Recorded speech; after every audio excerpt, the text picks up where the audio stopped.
Next one, honestly, might be one of the reasons I'm looking forward to the Money in the Bank pay-per-view, but at the same time, I'm not looking forward to it as much as I was looking forward to the Elimination Chamber last month. John Cena versus Kevin Owens. It's being billed as the biggest rematch of all time in the history of WWE.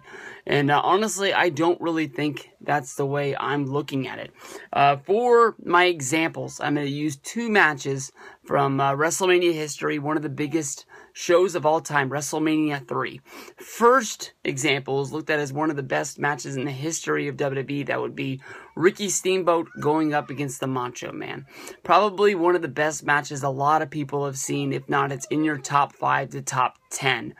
With this match that happened, this was the build-up of a long angle involving the Macho Man and Ricky Steamboat, where there was bad blood involved with Macho Man, cheating to get the wins over Ricky Steamboat. He took Ricky Steamboat out, injuring a bone in his neck by coming off the top turnbuckle with the ring bell, slamming it on Ricky Steamboat, who was set up sort of like a curb stomp would be, but with his throat over the barricade that went around the ring. In the old days, it wasn't that the black sort of barricade that you know of today. It was just sort of like a steel chair would be. And it had little beams on it. Everybody knows what I'm talking about, because even though they don't use it around the ring for WWE, you see them in other things of arenas, or you see them at wherever you go to, rodeos, state fairs.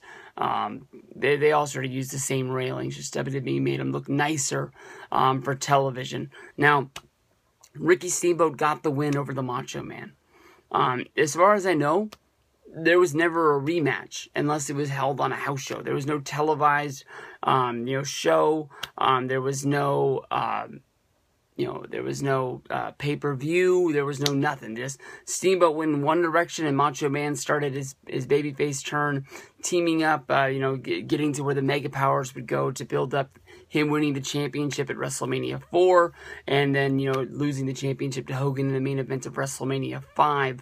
Now, when the brackets came out for WrestleMania 4, the tournament for the championship, people looked at it as, the Macho Man and Ricky Steamboat, they both get a win in the first round. We're going to see this epic rematch. And that was a rematch people had circled on their board. Like, this is the match to watch because of how great last year's match was going to be. Both of these guys wanting to be the WWE champion is going to make this match even more special. Now, if you look at that, main event of WrestleMania 3, Hulk Hogan against Andre the Giant. Hulk Hogan picks up Andre the Giant, slams him in the middle of the ring. How easy would it have been for, WWE to come back with the cash cow main event of just saying, all right, Hogan beat him once, but can Hogan slam him again? They didn't do that. They just moved in a separate direction. They came all the way almost down to the next year, building up WrestleMania 4, and they did the main event on NBC, one of the biggest televised specials that WWE or wrestling has ever done in the United States. They put that on NBC on prime time. I believe it was on a Tuesday. It might have been on a Thursday. I can't remember. I just know it wasn't on Saturdays on late night. It was actually put up prime time, guaranteed viewage. I think it did a huge historic rating that nothing will ever touch in wrestling or in television again, just because of how many different channels there are. But, people wanted to see Hogan versus Andre, and Hogan versus Andre was on free television. Now, in that match, you saw the $1 Million Man buy off the Hebners with the plastic surgery of building another referee that looked like the referee that was inside of the ring.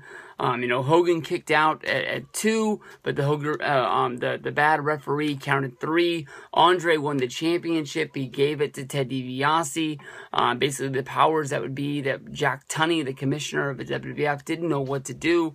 He just declared that the title was vacant, and then WrestleMania 4, we would have a tournament to declare who the new champion was going to be. It set up a whole WrestleMania, and inside of that tournament, we were going to get to see the rematch of how big that match was going to be. Hogan versus Andre, guaranteed second round match with both guys getting buys because they were both claiming to be the former champion, making it, even though it was in the undercard, a big, huge match at under WrestleMania 4. They were able to hold off the rematches that long. Now, you know, I was about to say last month, because that's how you used to do on pay-per-views. 2 weeks ago, we saw Kevin Owens make his debut in the WWE, having his first match in a WWE ring. He beat John Cena right there in the middle of the ring. We saw Owens beat down Cena. We saw Cena beat down Owens. Both guys getting disgruntled in the ring because they didn't know what they were going to have to do to put the other guy away.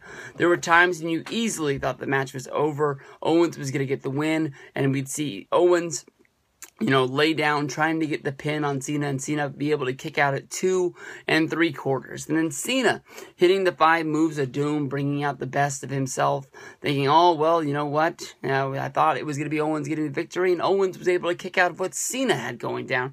This match went back and forth, and it was great.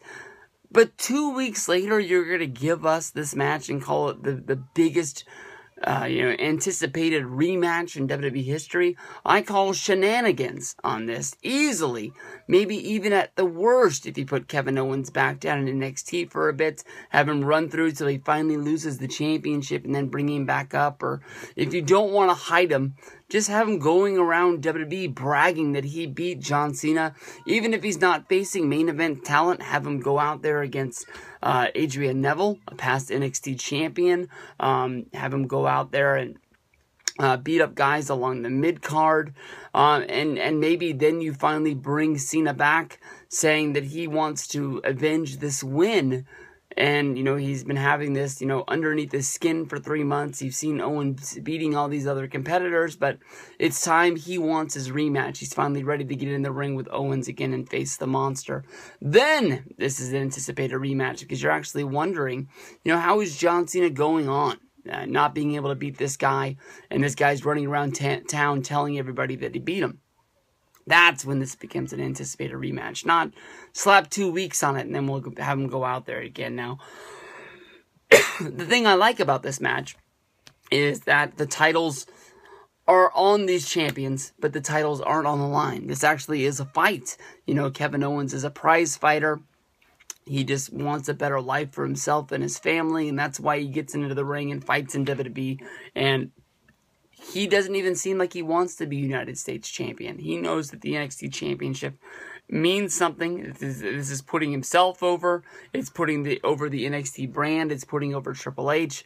It's making Wednesday nights on the WWE network seem like must-see TV. You know, what is this championship? You know, I never really hear, you know, WWE tout the number of people that watch NXT specials, that watch NXT week in and week out.